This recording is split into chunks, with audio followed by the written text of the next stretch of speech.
So, when I said to you, ladies and gentlemen, that we had a massive security threat in the term of, or with this story rather, spy agencies, the UK intelligence agencies, we're talking MI5, MI6, and the GCHQ. If you're not familiar with what that is, by the way, ladies and gentlemen, the GCHQ is the Government Communications Headquarters, okay? The UK's intelligence and security organisation responsible for providing signals intelligence and information assurance to the government and armed forces. Okay, so signals intelligence, we're talking about, you know, electronic communications, all things like that, servers, messages, all of that kind of stuff. So you have SIGINT and you have HUMINT. You hear those acronyms if you watch a lot of, you know, like FBI or CIA documentaries. They talk about it a lot. Human intelligence is extracting, you know, intelligence from some kind of human. There's from like some dead drop or an actual human interrogation using advanced interrogation techniques and stuff like that. Signals intelligence, all the electronic stuff, tapping electronics communications, could be emails, could be servers, all of that kind of stuff, right? So, British spy agencies have reopened a racist internship that bans white Britons. So, Britain's intelligence agencies have resumed a summer internship program that excludes white applicants. The MI5, MI6, and GCHQ summer intelligence internship, which was started in 2023, aims to attract candidates from Black, Asian, mixed heritage, or ethnic minority backgrounds, and also those from disadvantaged backgrounds. But we'll see now as we get into the article a little bit more, ladies and gentlemen, but they use that more so as a way to deflect from the fact that they are using this to push the diversity initiatives and make it just about race and stuff like that. And in many instances, you kind of have to view it this way now, even if it makes you kind of uncomfortable, that they're trying to put enemies of Britain in these positions of dominion over us, right? It's more and more of this effort to further subjugate the British people. Critics, including Shadow Home Secretary Chris Philp, call it racist, arguing it unfairly bays white Britons. Claire Coutinho added that the scheme discriminates against individuals based on their background, advocating for merit-based selection. Despite the backlash, the programme continues to promote diversity within organisations. Recent controversies have raised concerns over recruitment policies favouring diversity over competence. So, in the Telegraph, let's talk about this a lot more now. So the MI5, MI6 and GCHQ agencies offer a scheme exclusively to quote-unquote ethnic minority and quote-unquote disadvantaged candidates for the third time. So this is the third year running. So the people that can't apply are white English people, basically. So what you have, ladies and gentlemen, there's a graphic which I will bring up on screen for you in a moment that is a nice graphic to explain the kind of things that they are looking for, i.e. the British state are looking for in this. So this is what was shared regarding this scheme in its third year running. And I'll read it for you as it's coming on screen now. It says, what do we look for? We need people from a range of backgrounds with different skills, knowledge, and perspectives.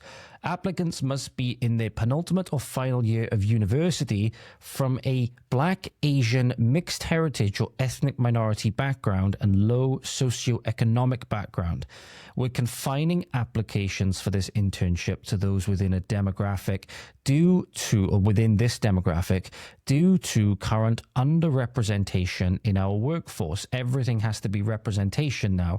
Not that it's fit for purpose, not that it does what it's supposed to with regards to being a UK intelligence and security agency. No, it's representation is what matters now. You need to have equal amounts of people that want the best for Britain and also then the equal amounts of people that want the worst for Britain and want to subjugate its people and rape its children and all the rest of it, right? You need to have equal representation everywhere. So it says here, you are from one of the following: Black, Asian, mixed heritage, or other ethnic minority backgrounds. Now, the only thing is, ladies and gentlemen, you go to anywhere else in the world and you say that you're going to start putting foreigners in a position like this. You're going to start putting foreigners in positions regarding national security and signals intelligence, which then go to, and also human intelligence, which affect every single thing across the world, with how deeply entrenched these people and these agencies are within other governments and all stuff like that. They will look at you and laugh as if you can suggest that you're going to put a foreigner in that position, right? A foreigner in any one of those positions, even just a cleaner in the bloody headquarters, you know what I mean? Funnily enough, Edward Snowden, who blew the lid on the, and again, this is not saying then that, you know, that whistleblowers and stuff like that can't come from home soil as well, okay? Not saying any of that. But the funny thing is that Edward Snowden started off when he was in Maryland at a place, is one of the universities, but it also doubled as like a something for the NSA. Started off as just a nighttime security guard, right? It's kind of funny. And obviously then he worked his way up. You know, they found out he had an affinity for computers. He was very good with computers. Obviously then he blew the whistle on the US government's mass surveillance program, which really went into effect after 9/11. But you look at any government, any agency that's going to say, oh, yeah, we're going to get this intelligence agency, which is going to have massive worldwide ramifications potentially, and also have drastic implications for national security, and we're going to staff it with foreigners. Just listen to it. Cast off all of the things which you would have had to have ingrained into your brain through your diversity and cultural training and whatever the hell else is called, your struggle sessions. This is not good. This is not good. If you want to have somebody that is at least going to have the best shot at being somebody that's going to take their responsibilities in this role seriously, they have to be of the people of that nation. They have to be of the people of that nation. And this is where you're seeing your governments, in the name of diversity, and yes, equity and inclusion, for all of those who say this is just an American thing, they're doing it in the name of this, frankly, this new religion. And it's putting you in danger. It's sacrificing you on the altar of diversity, equity, and inclusion, and multiculturalism, right? So, started 2023, attracted criticism when it is labeled as racists. So, the scheme is a paid internship promising that the opportunity represents the first steps towards an exciting full-time career. Interns will not just be sitting on the sidelines. This is your opportunity to get unique access to our operations, gain experience, and make key contributions to real projects. So that this is a 10 to 11 week intelligence internship. It was only open, however, to students from a Black, Asian, mixed heritage, or ethnic minority background, as well as those from socially or economically disadvantaged backgrounds. Apologies, give me 2 seconds, ladies and gentlemen. Apologies about that, ladies and gentlemen. I had to take a phone call. So I said, but any white British students from socially deprived families would not be considered for internships, which could lead to a career as a spy. So this is the thing where it's all about diversity. It's all about representation. So showing here that they didn't actually care about the socioeconomic background when it came from socially deprived families. And that's actually highlighted in this article as well by Ms. Coutinho, as we'll go through in a moment. So Chris Philp, Shadow Home Secretary, called for it to be axed because he described it as racist. He said, I understand the need to encourage applicants from a wide range of backgrounds. I don't understand that at all, but oh well. It's the thing where it says conservatives will fix this issue. They won't fix it.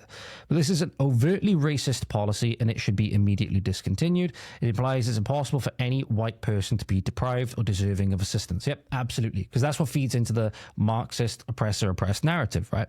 Based on race, based on this racial characteristic that we have no control over. There's some people that are always inherently oppressors, like the bourgeoisie, right?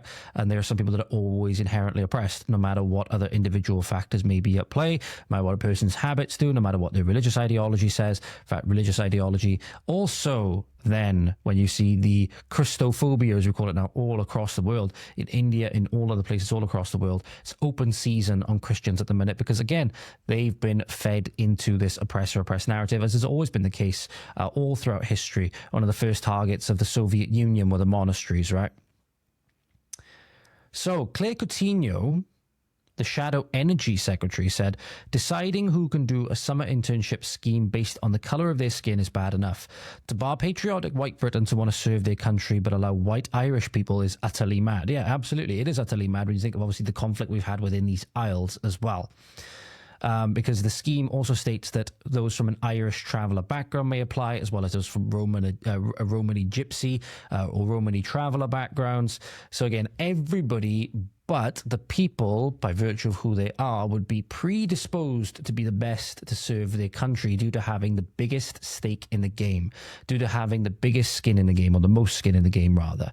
To make matters worse, Ms. Coutinho continued, the security services will also shut you out if you're the child of a nurse, a cabbie, or your dad ran a corner shop, while the child of an $80,000 a year train driver is eligible. And that's what you understand. This is nothing to do with helping out the little guy. This is nothing to do with helping out people from low socioeconomic backgrounds because they want to be benevolent and all of this stuff, right?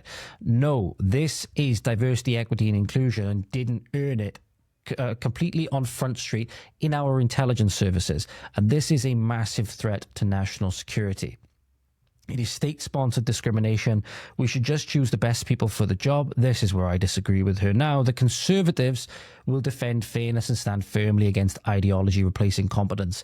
But they didn't for the 14 years, that they had the power to. They didn't. They actively facilitated it. That's where we would disagree.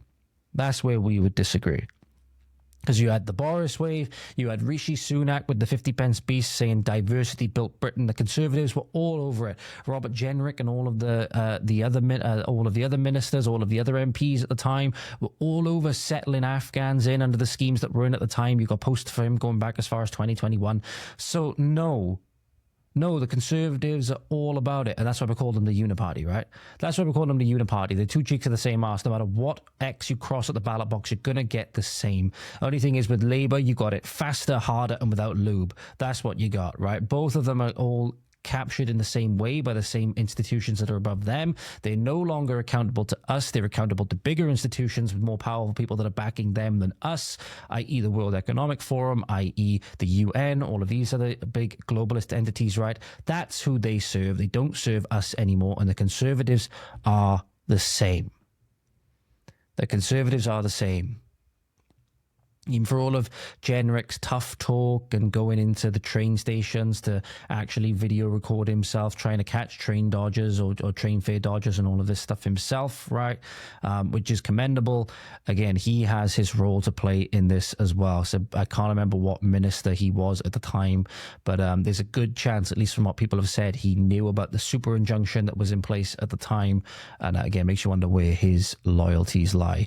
But as I've highlighted before, ladies and gentlemen, this is just one of many national security threats now. The other one is, as I just mentioned, the Afghan resettlement scheme. So there's a scheme going on at the moment. There's the, the Afghan Relocations and Assistance Policy, ARAP, or ARAP, right? But it's come out again, as I talked about before, and again, I think I got shit for this in my comments as well, for insinuating that a lot of the people coming across now under this Afghan program didn't actually serve with our forces, so there's no good reason for them to be coming over. They're bringing over their dependents, and this is furthering the replacement because they're going to be used for redistricting purposes. And the councillor actually came out, said online that they're going to be housed in the I can't remember the name of the place. It's not the Premier Inn Express. It's an Express hotel in Cardiff Airport temporarily, and then they're gonna find some permanent residency for them all throughout Wales. This is redistricting. This is redistricting on a potentially countrywide scale, because we're only a country at the moment of about 3 million. We're only the country at the moment of about 3 million. I'm not saying obviously that all 200k at the moment that we're projected, or 200 however many plus 100k it is, that are going to be coming over when you factor in all of the dependents and stuff like that, not to mention most of them didn't even serve with our forces and they're not good people anyway. It doesn't take much then. You only got to put them into a couple of boroughs. You'll sway every election going forward. You'll sway every election going forward, and they'll beat your children out for school places. They'll beat your children out for healthcare, because they will be the imported bloc that the government want to take care of. You will suffer the consequences of that decision. So what happened was, in Sky News, John Healey was asked, it's feasible, isn't it, that some people on the list that were applying to come here when perhaps they hadn't done anything to support British forces or fight the Taliban. He admitted that most of the names on the list were people who didn't work alongside our forces and didn't serve with them, and he confirmed that the government would honour the invitations we've sent to a number of those individuals on the dataset. Government admitting, yeah, we know that these people didn't serve with our forces, we're going to go ahead with the plans anyway. So again, if you think the government is on your side, you are sorely mistaken. They are complicit in the crimes that have been committed against you and against your future generations. And you really need to be waking up to it now when they openly say it on national TV. It's feasible, isn't it, that some of the people on that leaked list were applying to come here when perhaps they hadn't done anything to support British forces or fight against the Taliban. Now their names are on that list and at some sort of a risk. Does that give them automatic right to then come here and claim asylum? Most of those names on the list were people who didn't work alongside our forces, didn't serve with our forces. As a country, we will honour the invitations that we've given to a number of those individuals on that data set.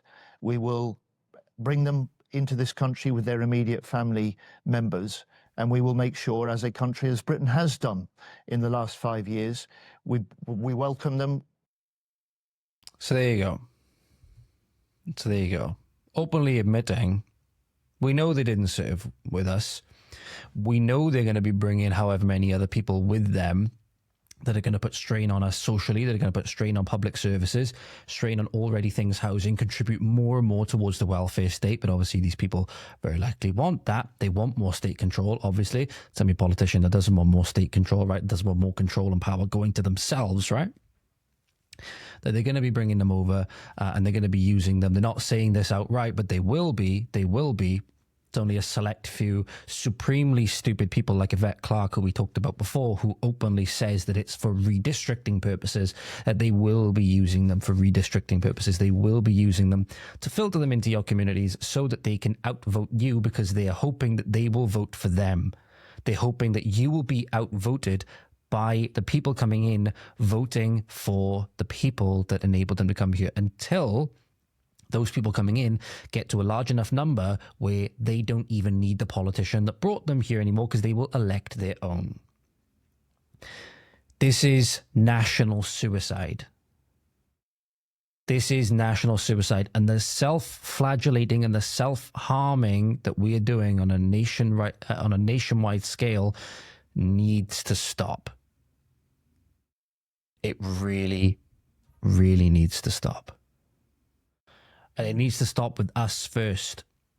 It needs to stop with us understanding that what's going on now is wrong, that we are being oppressed in our own home. And I'm not saying that as a person that is saying that we should go about making victims of ourselves and all stuff like this. I know I cry about it on the internet all the fucking time, right? That's what you guys are listening to, but also because you want to get the information that I'm bringing forward as well. But we should understand that, no, this is a problem and we need to do something about it. We are being attacked, right? Our government have turned on us. We are in a war. We need to start fighting it.